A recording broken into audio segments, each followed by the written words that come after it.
Mhm.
Okay.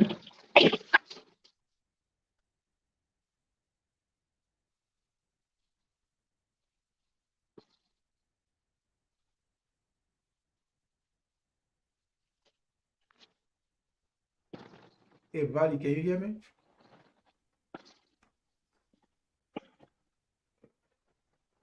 Hello? Hello. Can you hear me now?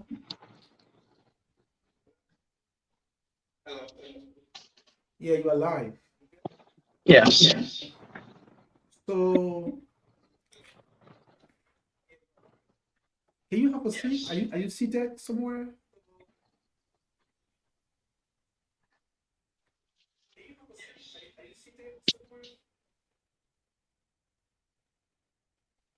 Yeah, let me know if you are seated.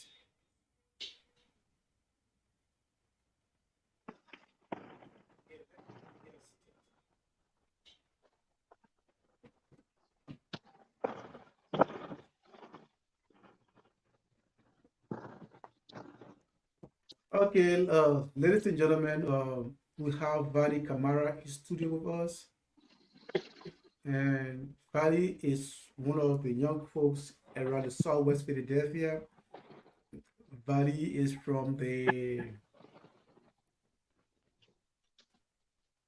from yeah, exactly Southwest Philadelphia area, and he will be one of our youth broadcasters. And since we are testing, we are also having Vali to test with us. Um, if you know, we just started this online radio and television, which is intended to send news over to our minority populations. Uh, there are a lot of informations that flow here in the Philadelphia area and around America that people are not aware of. So what we're going to do for this particular radio station, online radio, is to make sure that we get information from the government, we get information from the community, we get information from the schools, from everywhere, and we send it, disseminate it into the community. We're going to make sure that people get aware of what is happening around them. Sometimes things happen in this community, and the next door neighbor don't know. People don't know. Benefits come for people. Activity of different opportunities come for people, and nobody know. So with this online radio, we're going to make sure that our radio is is on YouTube, Instagram, Twitter, Facebook. We're also going to relay on some Philadelphia radio stations. And as things go by, as times go by, we will be able to communicate with our colleagues and relay some of our radio broadcasts in Minnesota, New Jersey, Delaware, because we'll have reporters in these areas. We'll have somebody from Minnesota reporting, we'll have somebody from New Jersey, Delaware, Atlanta, Georgia. We'll make sure that we have folks from almost every state that will have more librarians located. And we also have them bringing news from those areas. What happened in Georgia, in the Liberian community? What happened in the Ghanaian community? What happened in the Nigerian community around here? What happened in the African community? What happened in these communities? African Americans community. We are all minority folks. Latino community. We want to make this place a small. We want to make this community a small community. We want to allow people to bring up their voices. And because we want to make it youth driven, we want to empower the young folks to come out and take over the microphone. I'm only here because there is a testing studio. So that's why you see a lot of men. But once we are done testing, you will see people like Valley Age. We see people like Valley coming on and others. So that's why you see us, that's why you see me here. Uh, you see people from Valley age group. Yeah, So I can hear Valley, you. Valley, do you have anything to say to people of your age group, or why are you here and why you hope to do? Honestly, Honestly, I I, I'm gonna be I'm real gonna with be you. real with Like you. Like most of most the of the kids kids around this around this age, in age, terms in of what terms of they're what they're doing, a doing, lot of people a lot got of people drive, got not drive, not motivation. motivation. So I would So I would say say right right now, now, take it one take it step one at a step at a time, one day time, at a one day at a time. time. Don't try Don't to try do to too do too much. much. Otherwise, you're gonna Otherwise, get you're gonna get overwhelmed overwhelmed and and eventually eventually get get demotivated. demotivated. So, Okay, like I say say, want want to to get get, you want you to want to get a get job, a all job, right? right? Something simple Something as that. simple as Work work only on only that on that specific specific goal for goal like for a like week a and week month. and month. Make sure you Make get sure you that get done that done before you before you start trying start to trying do to do two, two, three, three, four four things at things the at same the same time. Because time. at Because some at point, you're some going to point end you're up going to end spreading up yourself spreading out yourself too out too thin. thin. You're going to get You're going to get stressed stressed out, out. and it's a whole mess from there on. So take it Take it easy, easy. and everything will work Everything will itself work out. itself out. Thank you. Of And course. people of Valley age, according to according to the statistics from the city of Philadelphia, people between the ages of 16 to 24 are the most dangerous folks around here, 16 to 24. So that's why people like Valley are important to us, because he will bring in his peers, he will encourage them, he will serve as a model for people of his age group.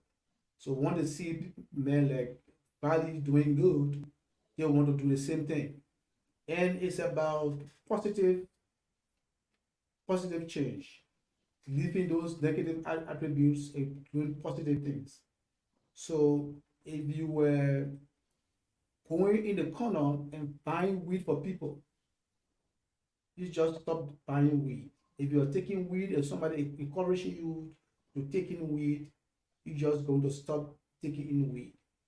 If you were taking substance and you know very well that getting addicted is very dangerous for you, you will stop the addiction.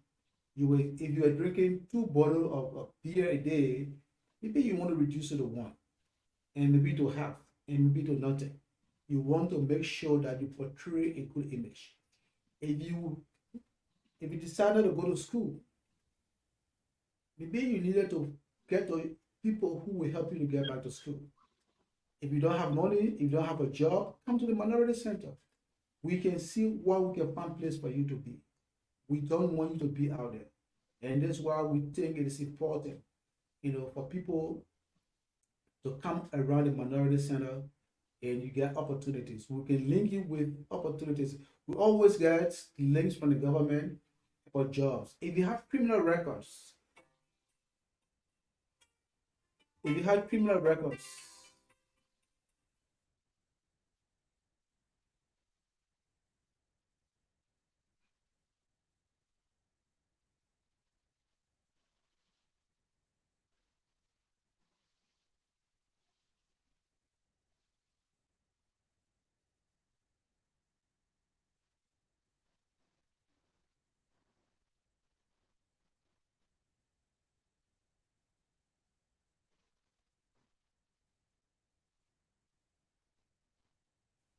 so as I said, um, Valley was telling me that he went to Bartram, and as you know that Bartram, more people, Bartram, Valley, what are some of the, I know people have some negative view of Bartram. Why people told you when you were attending Bartram, did they say anything negative at sometimes? Oh, Oh, don't even don't get me even get me started. It started. was It was a lot of a people lot of said a people lot of said a lot negative of negative things of things of Bartram, Bartram, and and most of it most was of it was accurate. accurate. And And the thing the thing about it is about it that, is that, like, like, how can I put this? Even back even back then, then, noticing the way noticing the the way kids the were kids were acting, it acting, it showed that showed that it it wasn't, wasn't, they were they were doing it doing it to to get other get people other to people not to not do do something to them. something to them. She's She's basically basically trying trying to to act act tough, tough, to to have the have sense the of sense of security, to have security, the to sense have of the sense of control. control. I could I tell could that tell that at home they at weren't home they really weren't getting really something getting like something that. like that. And And over the over the years, like I'm years, not like I'm sure not how sure how Bacham is Bacham is now, now, but but it it had had almost no almost no funding. funding. Um, The the teachers, teachers, like like most of in the most of teachers the there teachers, were they were good, good, and and some some barely barely even did even did besides the bare besides the bare minimum. minimum. They when They they wanted when they're when they're teaching, never teaching, really never really took pay pay attention to the attention to the kids or kids or nothing. nothing. And And the the principal, the principal, the staff, staff, when they when they had had barely did barely did anything, if anything, a if the student was in student was in trouble trouble or or were were getting bullied getting or bullied or assaulted. assaulted. And as And time as goes time goes on, you on, get you more get more bitter about that bitter kind about of that stuff. kind of And stuff. And I just I came just here, came and here, my and parents my couldn't parents just couldn't just move me to move me another to another school. school. Yeah. Also have to Also take have to into take into account account like like transportation, transportation, how much that's how going much to that's going to cost, cost, the the safety of that safety of that transportation. Because I transportation. just Because I came here, just I came didn't here, I even didn't know even know America that America that much, much. and Bartram was the Bartram was the closest I could closest go I could to. go to. So we So also we had also to had to take that take into that into account. account. And And I I was was getting getting harassed harassed constantly back constantly then. back then. And it's And like it's like I couldn't I really couldn't do really much. do I'm much. stuck I'm there. stuck there. You know? You know? Yeah. That's true. So, but the good thing about it is that what I tend to when it comes to people stigmatizing you with the school you attend, I think what's important is the individual himself. I have a cousin who graduated from Bartram. When he went to Bartram, he came from Africa. He was bullied. People were laughing at him because of his English. They were asking him whether he was a monkey, whether he climbed in a tree. But as times went by, he stood the tough time. He stood the tough times and graduated from Bartram. Today he has his own company. He employs a lot of people. So I think it's about the individual himself. It's not the school. The school can influence you, but it's left with you to come out good. What do you think about that, Bali? Oof, that's a one. Okay, if you ask me personally, I would say both has a major factor. All right, Mhm. like let's say there's certain mental capacity that everyone has, and not everyone can be that guy who stood there and graduated and become successful.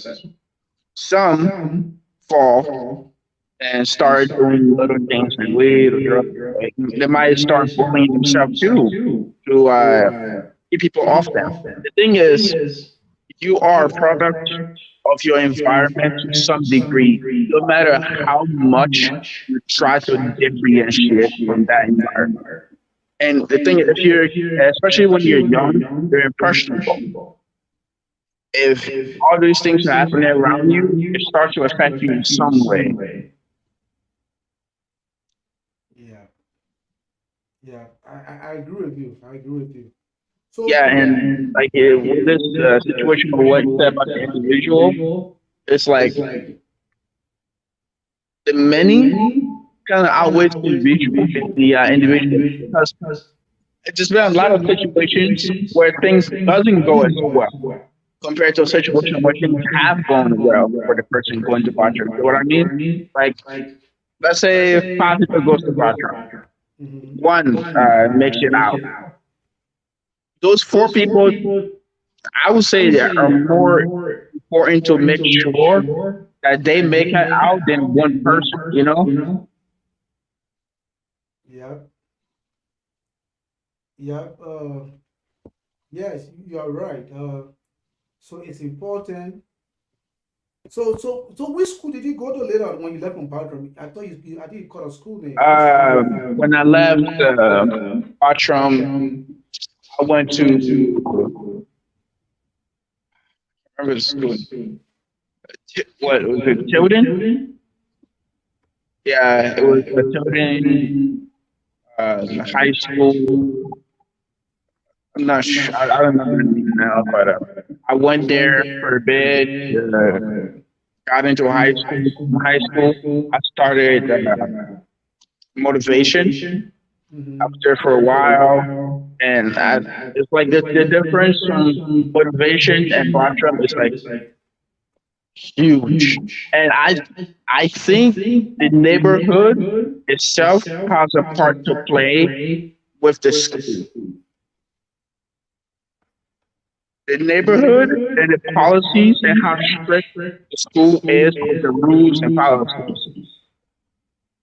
Because compare Bartram here, right?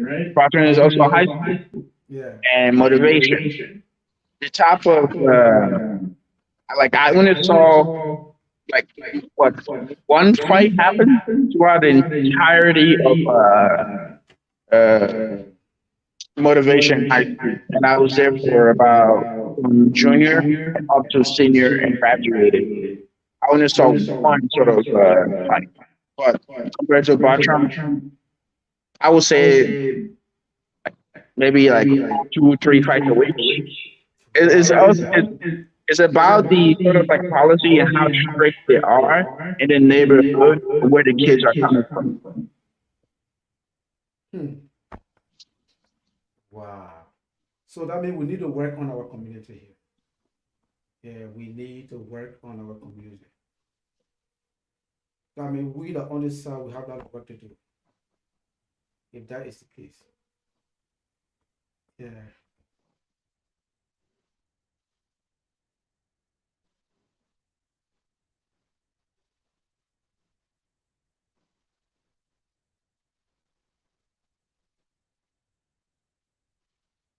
Yeah, so it means that we have a lot of work to do. So that's why we have the minority center.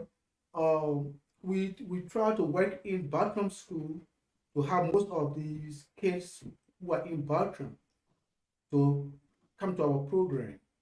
So because most when they leave from school, they don't go straight home. I see the sometimes police going around to see what they're doing. So they need to be engaged in positive things. So those who in high school in Bartram, maybe if they came from school and they came to the minority center after school program, that could be something beneficial to them. I don't know whether the parents will allow that, but if you come from school, especially those kids who are deemed dangerous, the teachers know dangerous kids who are not doing good and who are bullying each other and who don't even come to school. So we need those kids right now. If you listen to us, if you are in any one of these schools, it will be Bartram or any one of these schools around here. And if you have students and you have children, and you think your child is not doing good, con- connect the minority center. Make sure that you link that child with us. We will help to bring up the child. And that what make us the minority center for participation empowerment. Because what we intend to do is to empower kids, empower anybody who wants to be empowered. That's just what we want to do. So I would by saying you one of the folks around here, I would ask that you recommend some of your colleagues. Even when the person is doing good, recommend the person. If the person is not doing good, recommend the person. I will bring in one of our committee leaders, Weber Foley. Weber, Weber, welcome to the Minority Center online radio. Good afternoon, Alaska. Thank you very much for welcoming. It's an honor to be on the show, and Uh, thank you yeah. very much for the hard work and good work you continue to do for the Yeah. various minority communities. Yes. Currently, I have Vali Kamara, one of our youth in the community. Vali was recommended to me by his father. His father spoke good about Vali. And Vali is on the show right now, and he's my Forecast he is currently serving as a guest, studio guest. And we're just discussing about the community. We're talking about, for example, we're discussing Bartram High School. Why do people look at Bartram to be like that? What image do they have of Bartram? Sometimes you tell people you go to Bartram, your child goes to Bartram, or your child graduated from Bartram. They look at you, they look at the child, they look down on you, they look down the child. So it is the community of the individual. So maybe you can come in. I think I'm sure you're aware of Bartram School.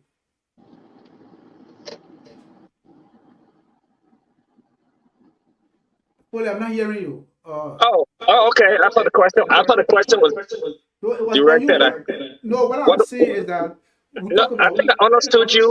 Mhm. Um, I think that's perception. Everyone, everyone's own perception. Because I know a lot of people who graduated from Bachelor and went to good universities and are doing really good. So I think people are looking at,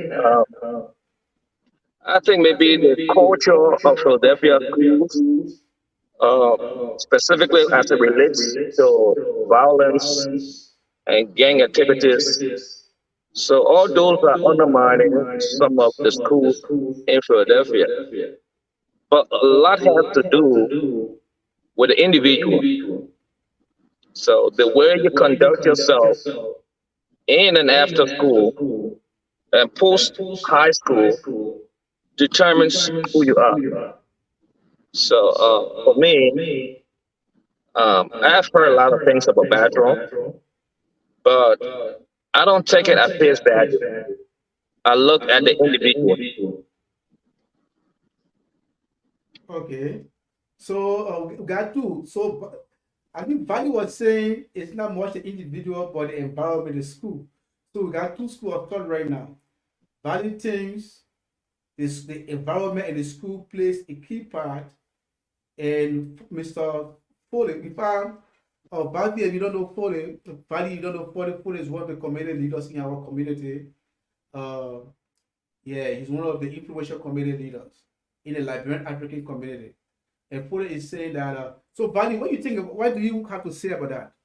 You said it's the not a school, not a community, but an individual. Do you have something to say on it about that, Badi?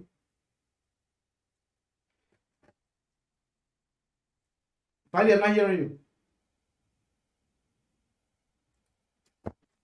Badi, I'm not hearing you.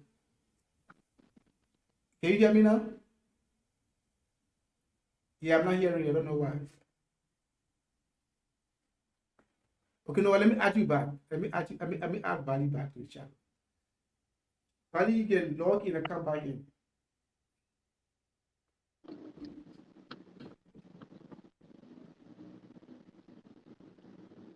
Bali, Bali, are you there? Can you click come back in?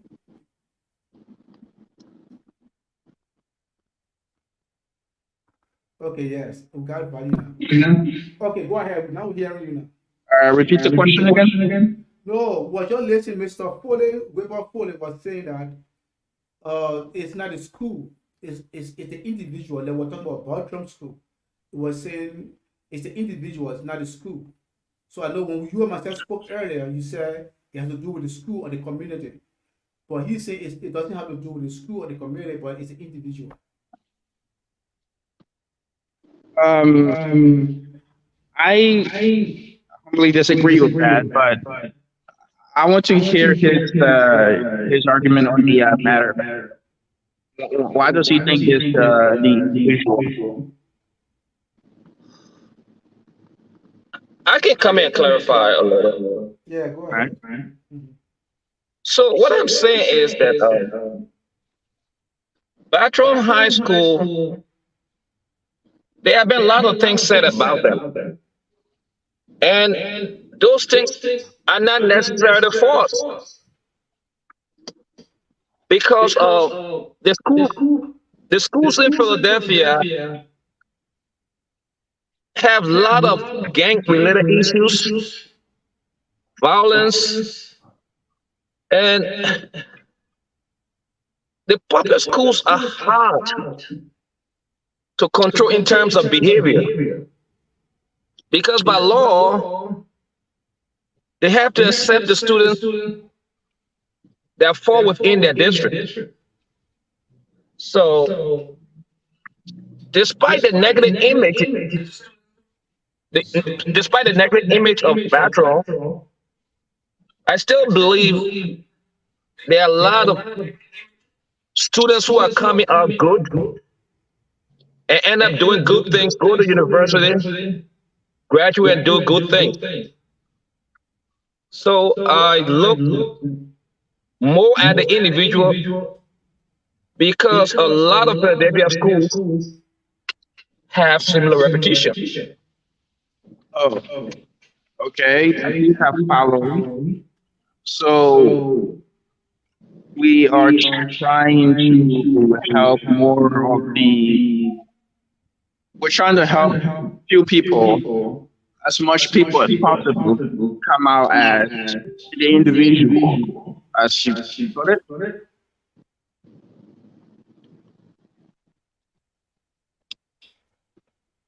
You were coming in, Bali. You were saying something, Bali. Hmm? You are stuck. You were saying. Oh, did you ask a question?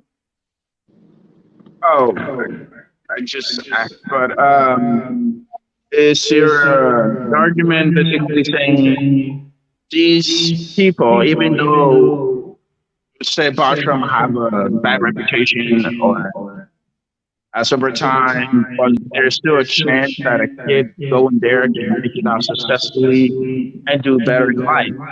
So my question is that shouldn't we be more focused on helping as much people as possible make it out us and be successful instead of like a few people? Because like what you're discussing is an individual issue.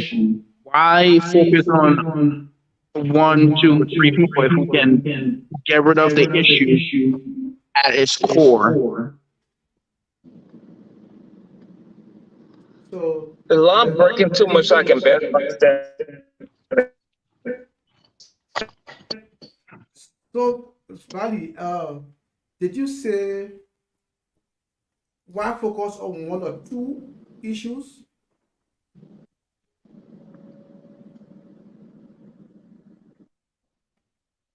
Valley, Yes.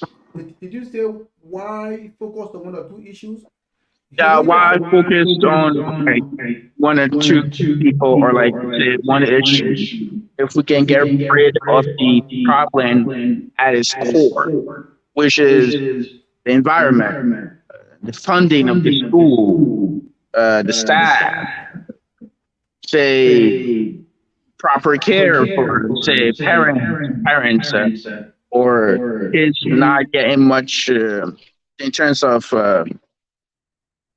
outlet if something's bothering them or something like that. Like it's like sure we can have this program and kids can come here and they can stay here after school, but at the end of the day, it's not really getting to the core issue.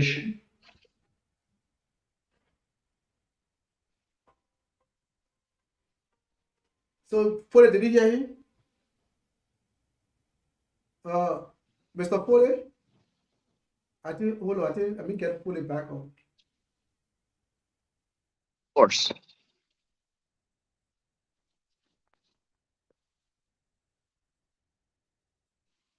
Lost our guest. Let me see how I can get him back on. I think he was driving. Yeah, so I think Valley, I got your point. You were saying that we should address the issue, whether because one or two person came up good.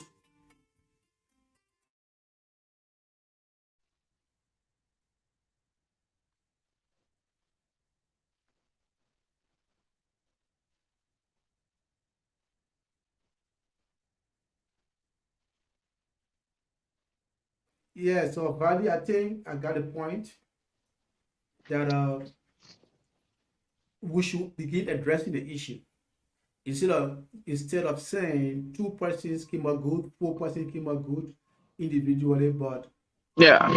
yeah, we should address the problem. Why is Bertram like that? So Yeah. let me bring back Foley, Weber Foley, Mr. Newell. Let me bring back Weber Newell Foley. So Weber, are you there? Yeah, I'm here. So he was saying what Valley was saying is that instead of saying, look, two persons came up good from Bertram, it's individual differences. Why can't we just work on the problem with Bertram and see make sure that those things change? So give the school the kind of support to change, because he said according to him before you came, when he used to attend Bertram, there were big 3 5 incidents in one day time. The school he went to when he left on Bertram, there were only one incident in 1 week. So Mm. whether or not some people, there were good people that came from Bertram, it is clear and glaring that the situation of Bertram is serious. So we shouldn't count on one or two persons. We should look at it. We should try to solve the problem holistically. I think that's what he said. Yes. Yeah, that's a good point. He attended Batra, so he knows the problems there. So I'm speaking from the outside. Every time I hear about Batra, it has to be through someone else.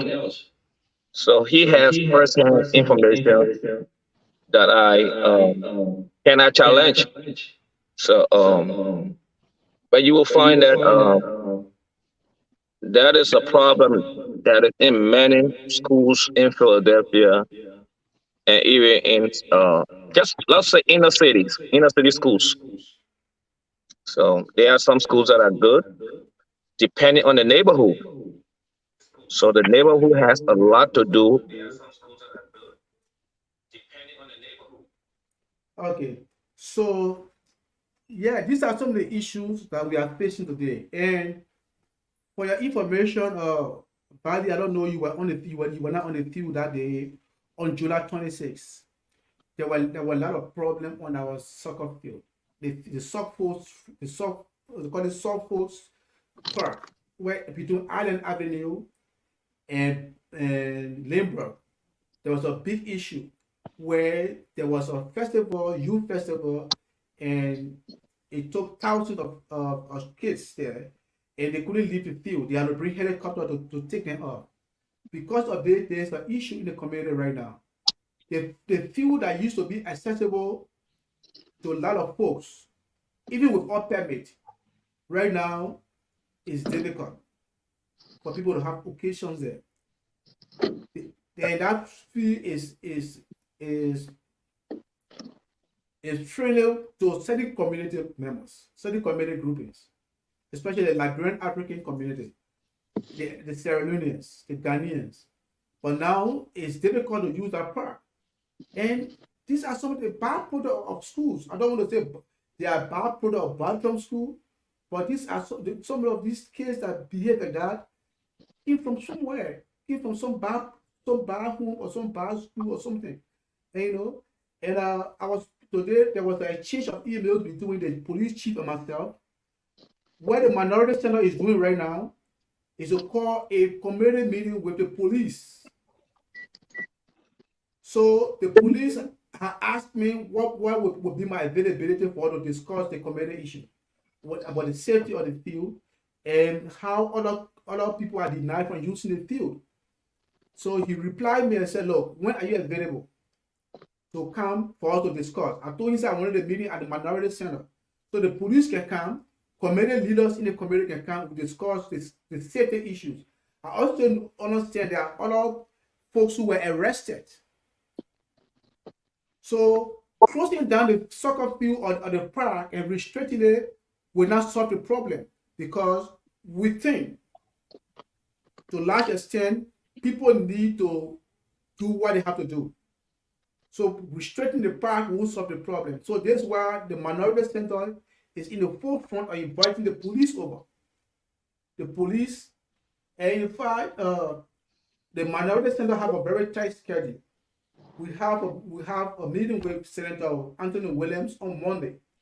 The same next week, I got a call from the councilor office, the councilman office, Canada Johnson. We'll be meeting with the Canada Johnson. I just exchanged email with the scheduler of the Speaker of the Pennsylvania House of Representatives, Speaker Jonathan McClinton. We have to meet with her too. We want to meet with all these people, including Representative Regina Young. We are meeting these people to look at the issues in our community. And that's the reason why we're formed. The crime rate is increasing in the Southwest Philadelphia area. When people come from other states and they say, where do you live? You say Southwest Philadelphia. In fact, they don't want to get out of the car when they come here.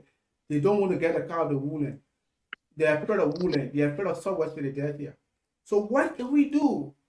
What can we do to solve the problems? Most of our brothers today who may have poor choices, and you see them, they are not working, they have criminal records. And that's the reason why we're formed.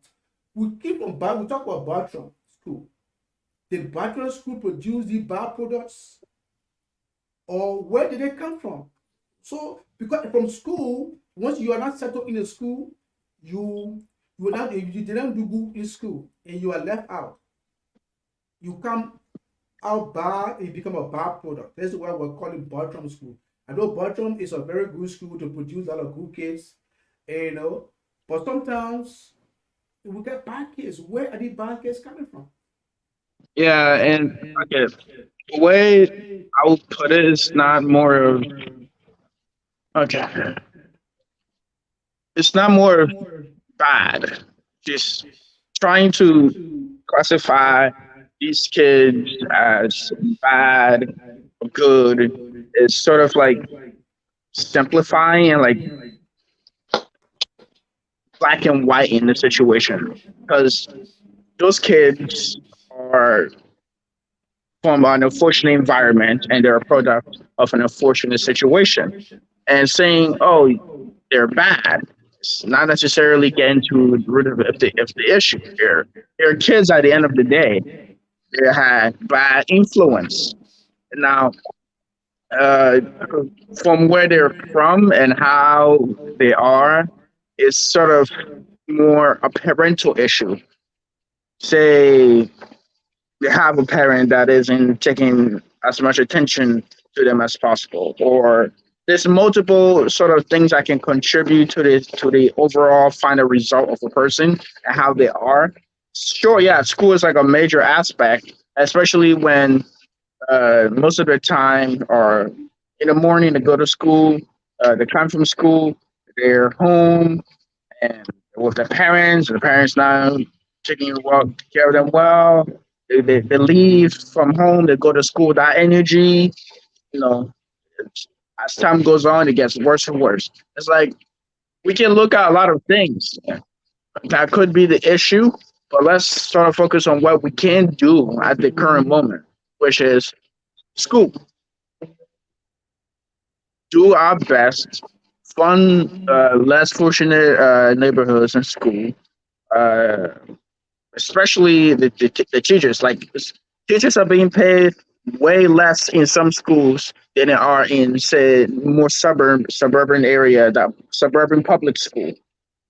Like that's the thing that happens. Like, why is that? Why is this area being paid more than this area? Yes. Wole, do you want to come in? Well, first, I would like to commend you for taking the initiative to reach out to the police and other elected officials to address the issue uh, that derived from the July 26th program. Because what we see is that what happened is so unfortunate because um, that is not restricted to only Philadelphia. That is something that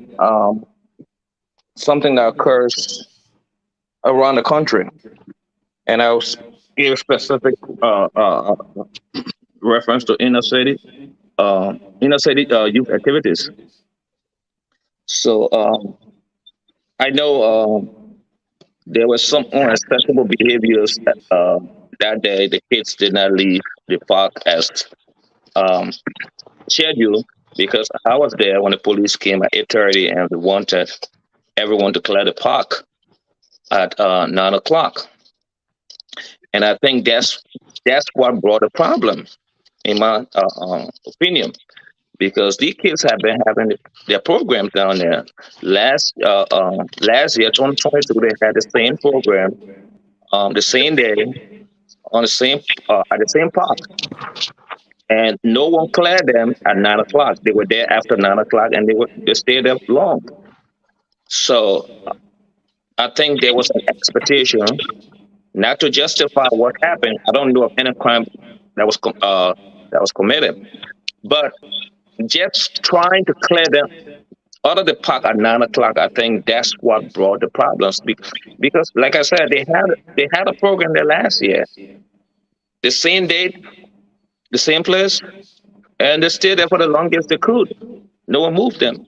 But be as it may, we need intervention because community members are angry. They're angry at the police response, and Philadelphia Park and Recreation. Because from what we see, or what we saw on Saturday, um, it seemed as though there was targeted enforcement, and targeted enforcement directed only at Liberian activities. So I went on the field, the Limbo field, 2 times, and there was heavy police presence.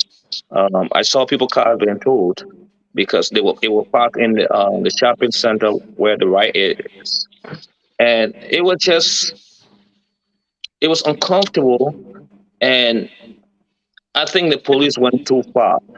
The next day, we saw videos from the very park cars parked on the grass, blocking. I mean, blocking the part of the entrance to the park where we usually some people usually park. I don't park there, but there were cars everywhere, and there were no police. So what it tells me is that the police targeted only Liberians as a result of what happened on Wednesday. So And let me call also, you, but Mr. Nuo, let me call you to a point because now now, let me clear another oh, aspect. okay, okay, go ahead, Okay, go ahead, go ahead. I mean, there are also blames to go around because if I know the youth organized this program, but the program, the way it was presented as part of the July 26th celebration of the July 26th Liberian Independence Celebration, and it was on the Liberian Association flyer. So I think we also fail to provide supervision. We as adults in the community, we should have provide adequate supervision. I know that we have some limitations, but there are things that I saw that I wasn't happy with myself. My attention was drawn to someone selling mixed drink in the open. I mean, that was not the only thing, but there was other people were selling drinks in the open, and I think there are some things that I mean we should take from from this program and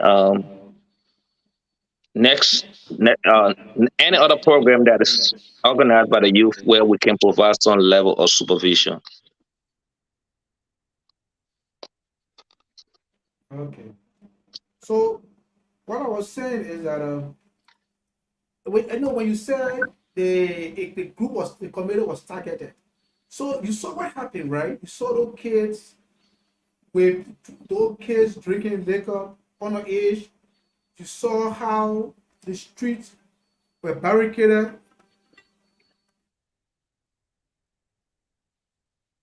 Yep.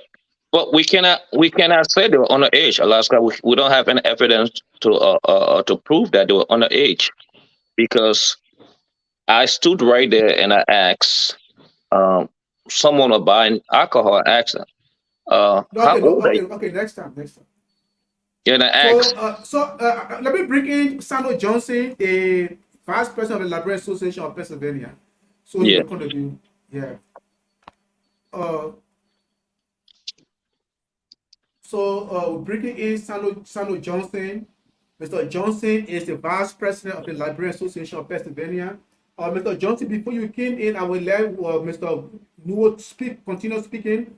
But we're speaking about what happened on the soccer field this long time. And I think our brother Noah Foley thinks that Liberians were targeted and were targeted because in his opinion. And I was saying, no, what will you think? What will you think that Liberians are targeted when, in fact, Liberians, the kids there misbehaved, they were drinking liquor, they parked the cars places that they were not supposed to park. So that what Mr. Foley was saying. And so Foley continue when you finish, then maybe the vice president can come on. yeah." First, let me say this: we cannot prove that those who were drinking alcohol were underage, and we cannot say that they were either because I saw a lot of the individuals down there. A lot of them were both 21 as well. The majority probably were under 21, but a lot of them were also above 21 because I stood there and I saw someone buying alcohol and I asked, "How old are you?" But again, they will tell you what they want to say, and once again, it boils down to I don't think we provided the supervision needed. Then two, when I said it seemed like there was a targeted enforcement. What I meant is that because of what happened on Wednesday, and the kids were celebrating Liberia Independence Day celebration.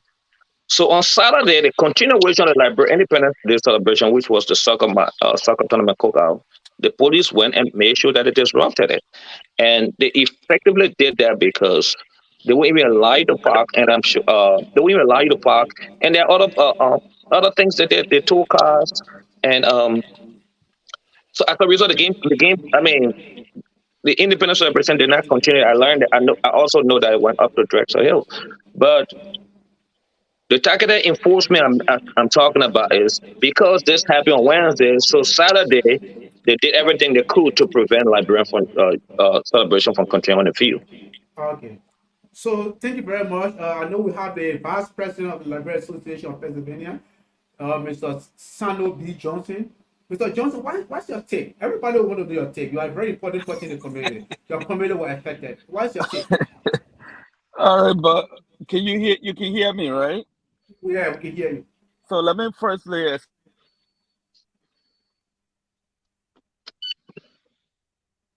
Uh, while Mr. Sano is on, we also have the president of the library, the Philadelphia Old Pennsylvania Old Timer will be coming later. While we listen to the Vice President Sano Johnson, but I just So want to tell you that post president is also on. Mr. Johnson, go ahead.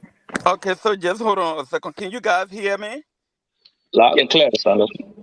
All right. We So listen to you, Mr. Johnson. all right. So I We can really, hear I you. really appreciate you bringing me on, and again, let me welcome Post President Mr. Foley. And I think given the information that, given all of the proofs that I have, and given all of the information that we've gathered since the Independence Day program, I think it is fair to say that Liberians were not targeted. And I think freedom of speech, there is something that says freedom of speech comes with social responsibility. Where your freedom ends, another person's freedoms begin there. And we all felt that way because we planned this event. We wanted to go there to have fun. And frankly, I even argued with the police on that Saturday morning that I felt that our people were being targeted because I got on the field by 8 o'clock that morning. There were at least about 9 police cars with 7 tow trucks. And I immediately engaged the police and I wanted to know what was going on. And of course, they had received a call that there was an event planned for that day. And most likely, we did not have the permit for those events.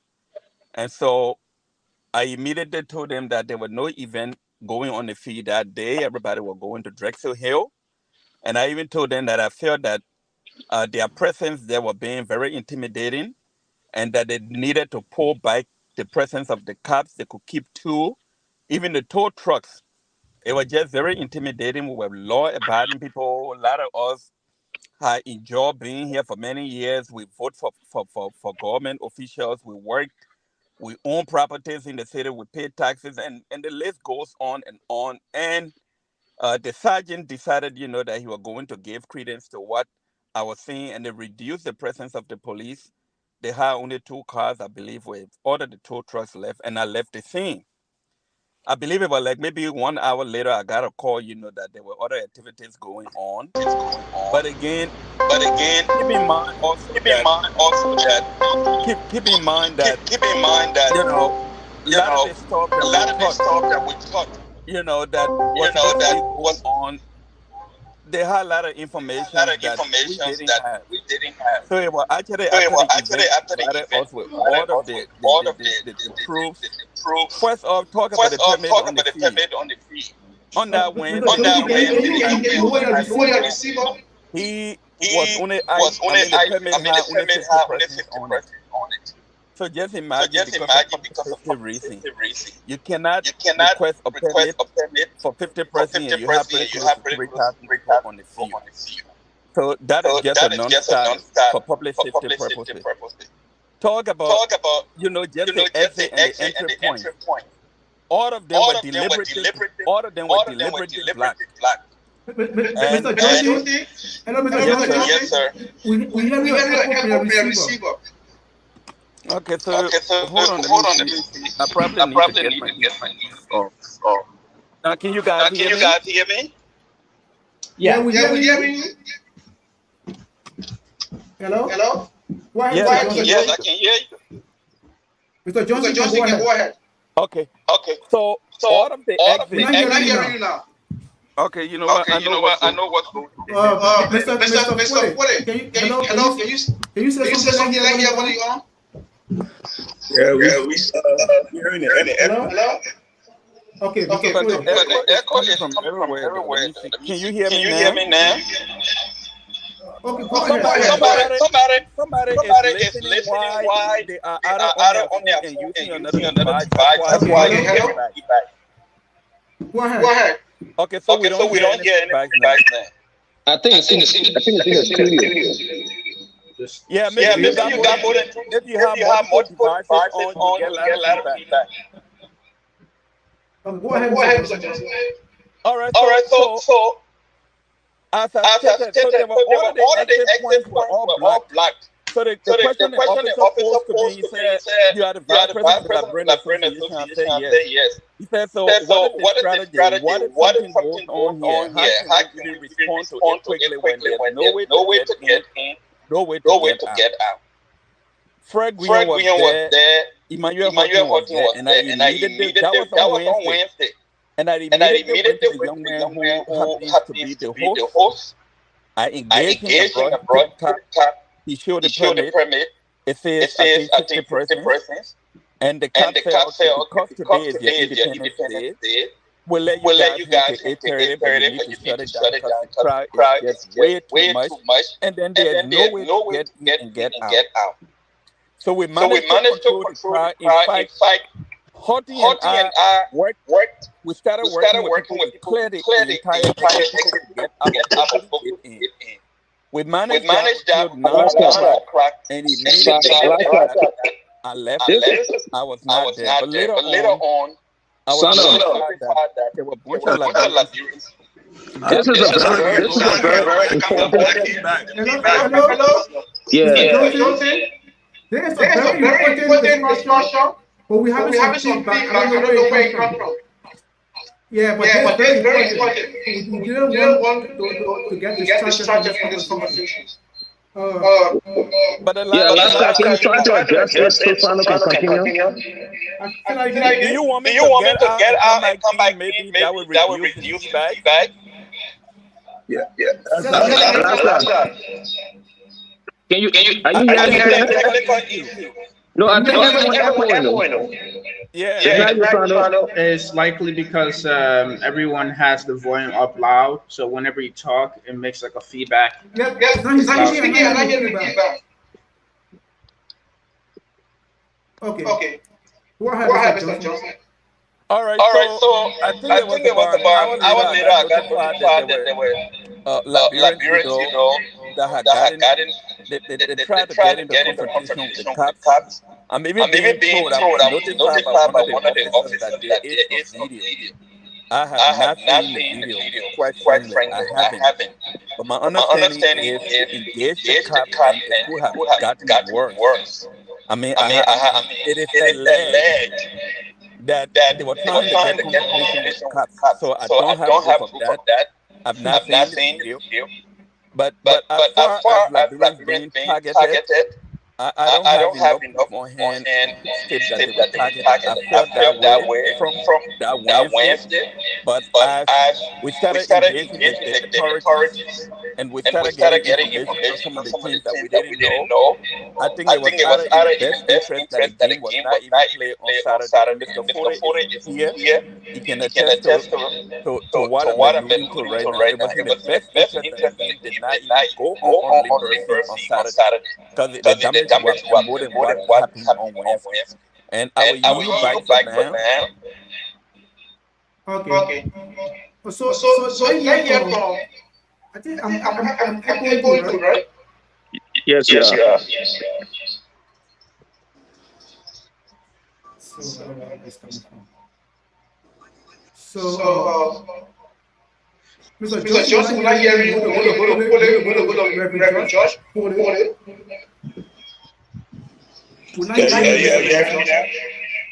Sure. We are working hard, and I don't want to start throwing things out here. But trust me, it was not nice at all. And I wouldn't start blames on the police. They were called. They had to come. They had to act. Whether it was true that they were called for, that is something we can address. Pablo, go on and join back immediately. Yes, that way. Yeah, try inviting only like 2